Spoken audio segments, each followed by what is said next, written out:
আমাদের আজকে breadth analyser আমাদের শুরু করা হয়েছে। এই সুরক্ষা নিয়ে হাসপাতালের যে মদ খেয়ে যেরকম হাসপাতালে ঢুকতে না পারে, আর এখানে রাত্রিকালীন যে মহিলা কর্মচারী যে কাজে করে ওদেরকে কিছু হ্যারাসমেন্টটা না হয় জন্য আমাদের আজকে থেকে জিটিএ গোর্খাল্যান্ড টেরিটোরিয়াল অ্যাডমিনিস্ট্রেশন আর ডিস্ট্রিক্ট পুলিশ অ্যাডমিনিস্ট্রেশন দুটা মিলে আজকে থেকে আমাদের সুরক্ষার জন্য আমাদের আজকে থেকে ব্রেথ অ্যানালাইজারটা আমাদের শুরু করব। আর টাইম টেবিল কীরকম হবে? টাইম টেবিল না, আমাদের কোনো টাইমই করতে পারবে, মানে কেউ এখানে সব সময় করব, তা হঠাৎ করে কি করব এখন তো নাই।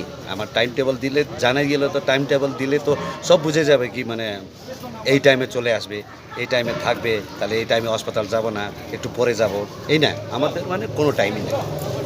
আজকে কি কর্মচারীকে সবকে মানে এখানে যে রাত্রিকালীন যে থাকবে ওদেরকে টেস্ট হবে, বাইরে থেকে যে লোক আসছে ওনাদেরকে টেস্ট হবে। যদি কর্মচারীর মদ খেয়ে পাই তো আপনার কি না, আমাদের অফিসিয়াল অ্যাকশন নিয়ে নিব, কোনো অসুবিধা নাই। পুলিশ নিজে কানুন মতন কাজ করবে, আমাদের অফিসিয়াল হিসাবে জিটিএ কাজ করবে। ওদেরকে কিছু হয়ে গেলে আমাদের অফিসিয়াল অ্যাকশন নিয়ে নিব। এটা ভিজিটেরই লাগু হবে নাকি? সবকে কিছু ছাড়া।